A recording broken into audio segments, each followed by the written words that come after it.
Struggling to conceive? Pinnacle Fertility Ohio offers personalized concierge fertility care, expert guidance, and a dedicated navigator for support every step of the way. No wait for starting IVF. Book now at rgiohio.com, where families start and dreams of parenthood are realized. I'm Jess. I'm a member of the queer community, and our fertility journey was just a little bit more winding than we anticipated. We knew it was never going to be a solo expedition, just the two of us.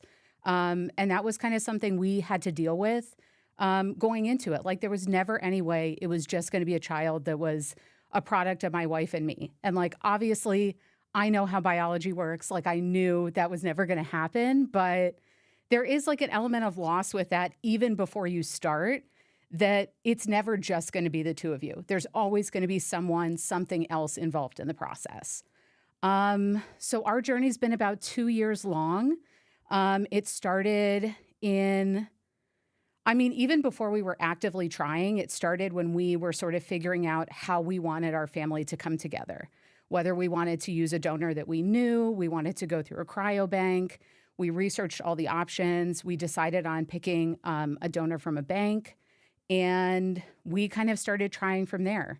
We did a couple IUIs, or intrauterine inseminations, and those didn't go according to plan. Really, what is the plan? But so we did a couple of those. And then another tough element of this is your whole journey in some way is in someone else's hands. So you're kind of dealing with navigating benefits, navigating insurance companies, navigating your work schedule, your finances, your mental, emotional health, your physical health. So we did the IUIs, we took a break for a little bit, and then we started IVF in the beginning of 2024. So I went through the egg retrieval process. My wife was a super champ. She can give a PIO shot like nobody's business at this point, which we just didn't think was going to be a part of our relationship. We started with our first embryo transfer, and we were just holding the most positive vibes that you could ever imagine. And that ended up becoming a biochemical pregnancy. And that was so tough because we had 5 days of positive home tests and getting so psyched and thinking this is it, it's our time. And we went in for that first blood test at the doctor and no dice. So it was that immediate high, and so quickly it was just not going to work. And then again, it was kind of in someone else's hands. So we were waiting to be able to get in at our clinic again for another transfer. So we took a couple months, we did another transfer over the summer, and that was just a total failed implantation.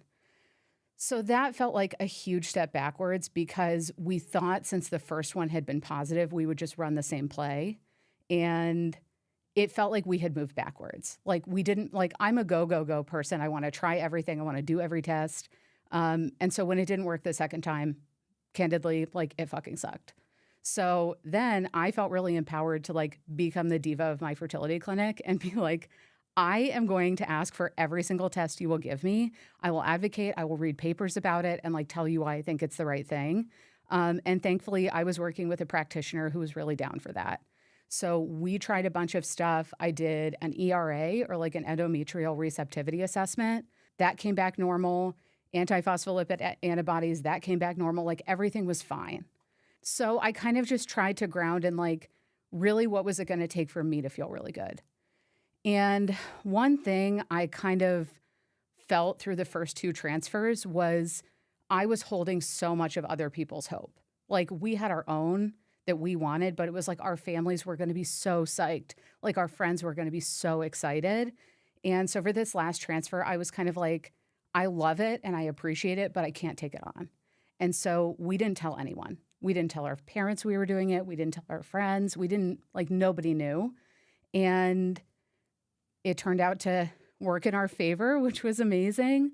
And we finally got to do the process the way I think of the normal version works. So we got to surprise our families and tell them we were expecting over the holidays, which was just beyond. And it just felt like this really nice moment of we had just tightened up the two of us. We had built this really fucking solid foundation, and now we were moving. So that's the short version. That's the headlines. And that's where we are. Core memory I have from this process is needing to navigate giving and receiving a progesterone shot on the night of the college football playoffs. We got tickets to the OSU Tennessee game. We were so psyched. And at the time we got the tickets, we didn't know if our embryo transfer was going to be successful. So there was something in the back of our heads. I think we were like on our way to Costco where I said, if this works, we're going to have to figure out how to do a shot in the shoe. And my wife was like, if we get to that point, we're going to be so lucky. And that was just kind of where we left it. And so I think we found out a week and a half before the game that our transfer had stuck and I was expecting.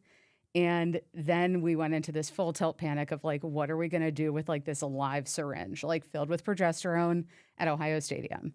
So we get there, we get to her work tailgate and we're scoping out like, is the porta potty big enough for 2 people? Like, are we both going to fit in there? Like, can I hold my phone light over my head so she can like see my tush and like we can make it happen? And then she feels like, it feels like she has live ammo in her coat because if this shot like discharges, we're going to have a real problem. So we had done some quality control, some QC at the crib before we left.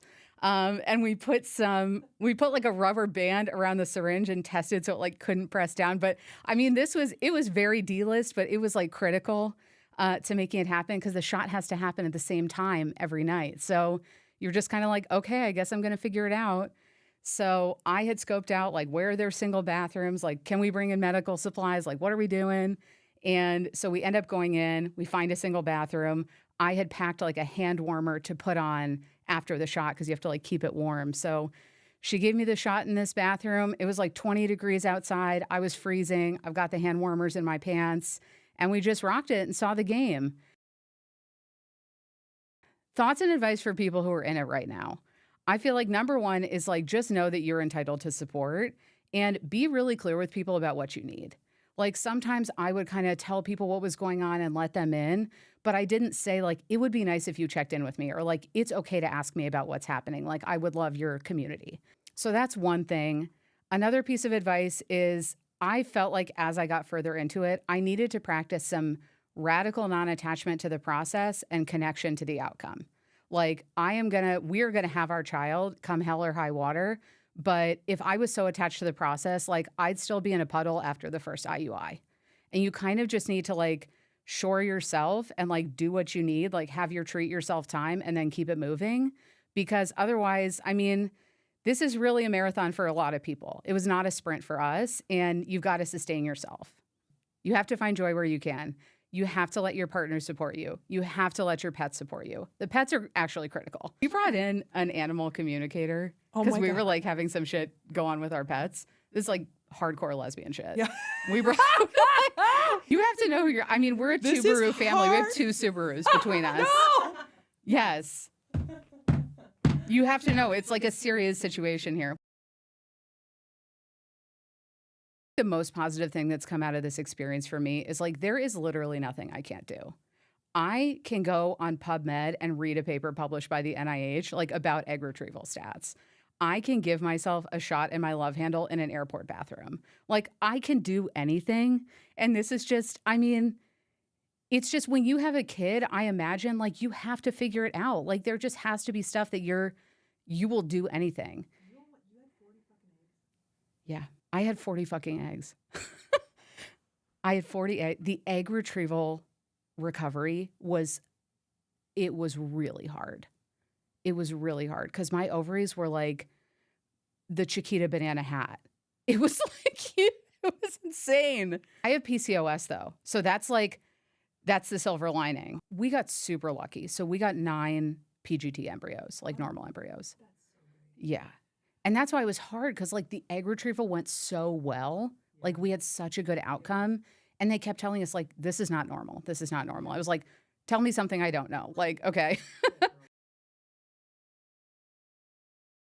For the love of all things special in this world, please do not like impose your expectations on queer couples to adopt. I think everyone is entitled to adopt or like have a family in whatever way they want, but everyone is equally entitled to experience pregnancy if they want to adopt if they want to have a blended family if they want to. You can do whatever you want, but like every option should be equally available to everyone with zero judgment. That's my TED Talk. That's my full TED Talk. Oh, that's so Everyone's great. like, but aren't you going to check into adopting? I was like, bitch, you adopt. Okay. No, like, don't tell. I mean, respect. The fertility and infertility process can like weigh on any relationship. I think for us, it was really important for me and both of us as a partnership to learn more about how the other person processes disappointment, challenges, tough information, and ambiguity. So I listened to this fertility podcast.